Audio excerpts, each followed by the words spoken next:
bonjour et bienvenue sur Médien TV. C'est une condamnation unanime de la communauté internationale. L'attaque des forces israéliennes contre la mosquée Al-Aqsa, troisième lieu saint de l'islam, en plein Ramadan. En plus, a provoqué une réprobation générale à travers le monde. Le Maroc a également condamné cet acte et alerté sur les conséquences néfastes qu'il peut avoir sur la voie de la recherche de la paix. On en parle ce matin avec notre invité donc, il s'agit du professeur en relations internationales à l'université Mohamed V de Rabat, le professeur Zakaria Abou Dahab. Bonjour à vous, professeur Abou Dahab.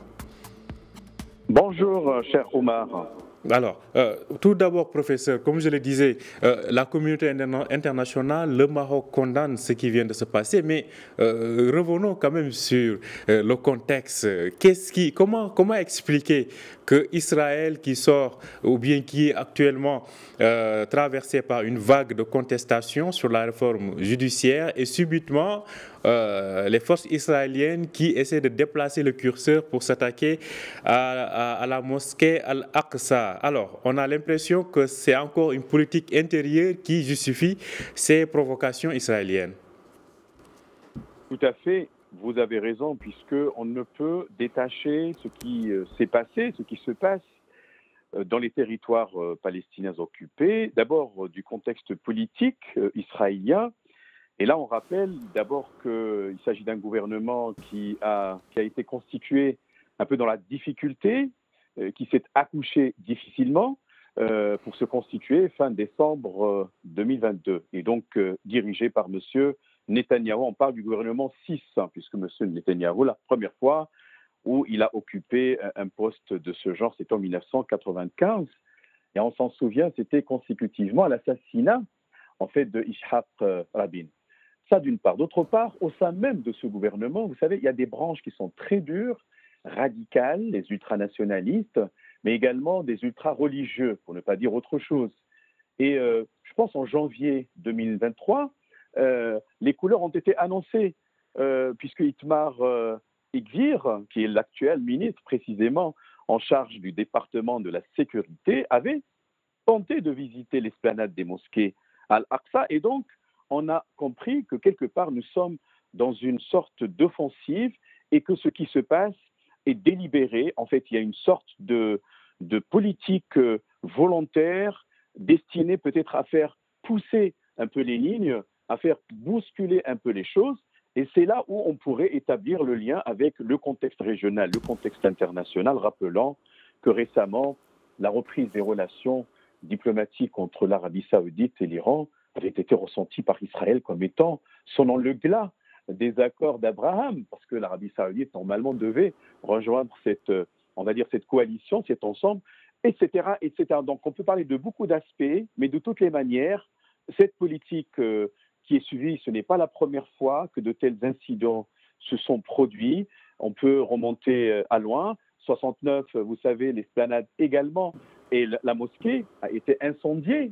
D'où la création de l'organisation de la conférence islamique à l'époque, qui est devenue plus tard l'organisation de la coopération islamique, etc. On pourra peut-être développer quelques points après.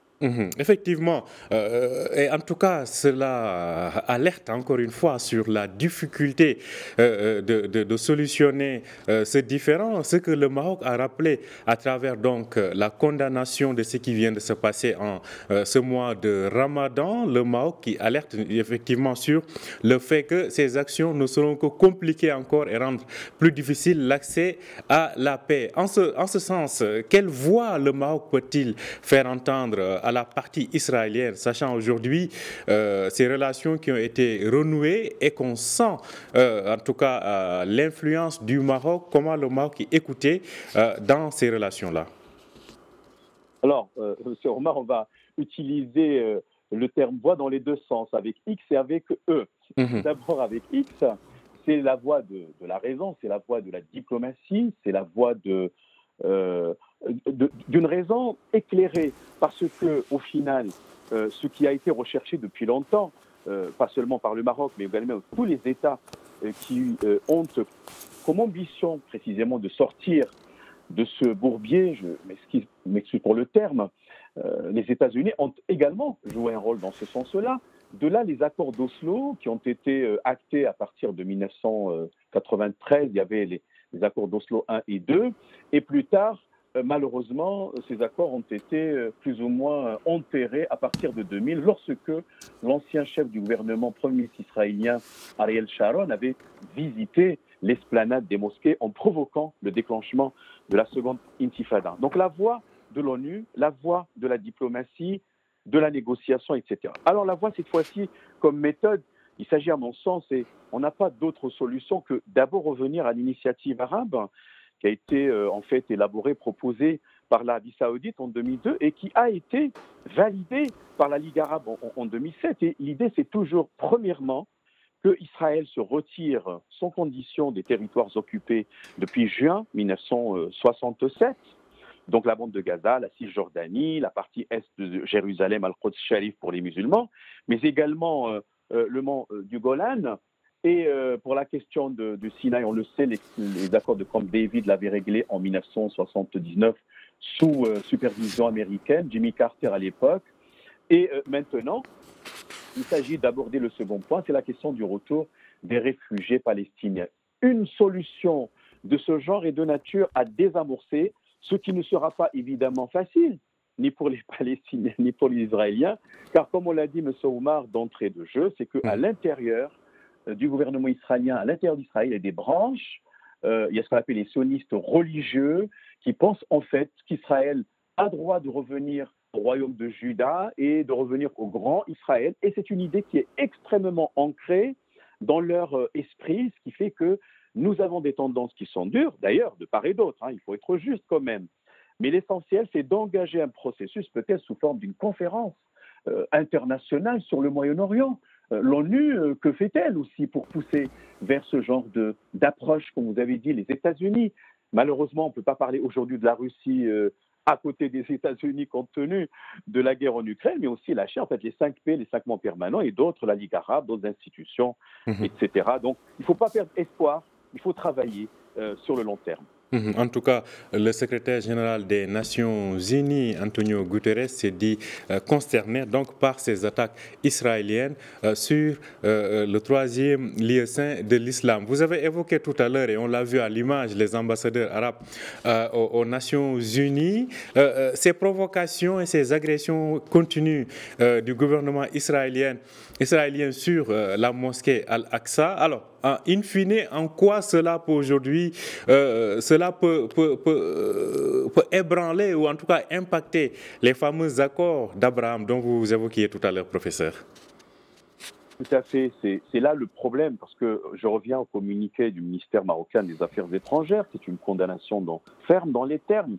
Le Maroc condamne vivement ce qui se passe et en même temps, il s'inquiète beaucoup de l'avenir du processus de règlement de ce différend qui est très ancien et qui malheureusement embrase toute perspective de sortie de l'impasse et en même temps, il sape toutes les initiatives tendant à le solutionner. Le Maroc, rappelons-le, en la personne de Sa Majesté le Roi, il préside le comité Al-Quds et en même temps, ce comité avait donné lieu en 1998 à une agence qui s'appelle Agence Mal Bayt Al-Quds Al-Sharif, qui en même temps est chargée, exactement, qui est aussi chargée de contribuer à la préservation de l'aspect religieux et culturel d'Al-Quds. Vous savez, même les Marocains ont des rues et des avenues au sein de Jérusalem, c'est-à-dire Al-Quds Al-Sharif. Donc maintenant, avec ce qui se passe, malheureusement, ça donne raison aux tendances radicales pour encore enfoncer le clou, comme on peut dire,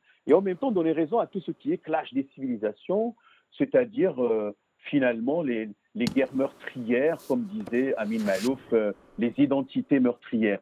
Ce qui fait qu'aujourd'hui, il ne faut pas céder à ce chant de sirène, mais plutôt, vous l'avez si bien dit, comme le secrétaire général, M. Guterres, qui a en fait été stupéfait à la suite des images qui ont été transmises à l'intérieur justement d'une mosquée. Et ces gens-là, ces fidèles, ne faisaient que leur prière durant le mois de Ramadan. D'ailleurs, même les Juifs, vous le savez, la Pâque a commencé à partir d'hier. Vous avez des facteurs religieux qui sont là. Le plus important, à mon sens, qui est la voie de la sagesse, c'est de préserver le caractère international de Jérusalem, d'Al-Quds al-Sharif pour les trois religions monothéistes, le judaïsme, le christianisme et l'islam, et finalement entrevoir quelques perspectives prometteuses pour permettre à tout le monde d'en jouir, bien entendu.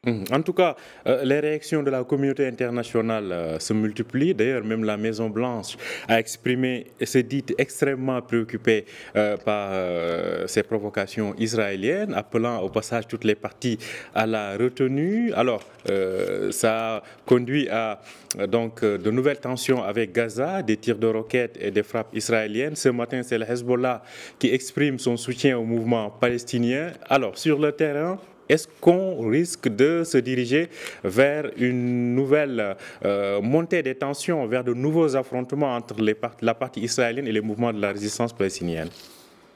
Malheureusement, oui, puisque déjà la situation est quasiment bloquée. On a parlé tout à l'heure du déclenchement de la seconde intifada depuis 2000, et d'ailleurs c'était la raison pour laquelle le Maroc avait fermé le bureau de liaison qu'il avait ouvert en 1995 à la suite des accords d'Oslo, vous savez, donc il fallait attendre 15 ans, plutôt 20 ans, décembre 2020, pour finalement adhérer à ces fameux accords d'Abraham que vous avez cités tout à l'heure et qui, malheureusement aujourd'hui, sont un peu impactés, ils risquent un peu de vaciller parce que la secousse est forte, vous savez, parce que ça frappe l'imaginaire et la conscience des musulmans. Et en 2005, avec la montée de Hamas et en même temps l'apparition d'un gouvernement avec deux têtes, si vous voulez, ça a compliqué également la donne au niveau palestinien et par ailleurs avec ces connexions que ces groupuscules ont avec d'autres acteurs. Vous avez cité tout à l'heure, M. Omar, le Hezbollah. Donc maintenant, il y a une sorte de remue-ménage sur le plan géopolitique, peut-être de nouvelles tensions. Et ça me rappelle ce qui s'est passé en 2008-2009. C'était en décembre 2008, janvier 2009, lorsque l'armée le Tsahal israélien, l'armée israélienne avait bombardé massivement. Vous avez eu des raids contre Gaza précisément. Et il y a eu une réaction, on va dire, de la communauté internationale qui a frôlé un peu une sorte d'activation du principe de la responsabilité de protéger, c'est-à-dire vous aviez des civils désarmés, et ça remonte aussi à, si ma mémoire est bonne, à 1995, me semble-t-il, puisqu'il y avait à Dora un enfant qui a été tiré directement par balle israélienne. Et c'était l'année, encore une fois, où M. Ishaq Rabin, je l'ai dit tout à l'heure, a été assassiné. Vous voyez, c'est des scènes de violence qui se répètent de manière cyclique. Un processus aujourd'hui, entre guillemets, de paix, difficile de parler d'une paix, qui semble de plus en plus fuyant, un peu lointain. Que faire? Il faut que la communauté internationale prenne ses responsabilités et les assume, parce que si on laisse les choses ouvertes, cela allait malheureusement évoluer vers des scénarios qui sont extrêmement regrettables. Est-ce que, alors, on a commencé par cela et c'est encore, ça s'impose encore. Est-ce qu'aujourd'hui, le gouvernement de Benjamin Netanyahou est obligé d'activer la provocation envers les Palestiniens pour pouvoir, en fait, survivre en interne? Oui, je crois que c'est un effet de diversion. Et encore une fois, parce que M. Netanyahou lui-même, il appartient, on va dire, à l'extrême droite. D'accord, c'est le parti Likoud. Et on le sait, il était contre les accords d'Oslo. Ça veut dire, au fond, il n'est pas tout à fait d'accord, on va dire, je vais le dire un peu diplomatiquement, avec la solution de deux États, avec Jérusalem-Ouest, capitale israélienne, et Al-Quds Sharqiya, c'est-à-dire Quds Est, capitale pour la Palestine. Vous savez, il y a des branches en Israël depuis notamment 1980 qui considèrent Jérusalem comme la capitale perpétuelle d'Israël. Et ça a été dit même par Shimon Peres, qui était également ministre des Affaires étrangères, et il était même le chef de l'État israélien à un moment donné. Donc, on voit très bien qu'à l'intérieur de la composition, la coalition gouvernementale, il y a des tendances qui vont nécessairement peser lourdement sur les choix et les options de M. Netanyahou, le gouvernement Netanyahou 6, qui, je le vois aujourd'hui, n'a pas beaucoup de manœuvres. Et c'est une manière, encore une fois, de gérer cette crise. La réforme de la justice qui a provoqué une levée de boucliers en Israël.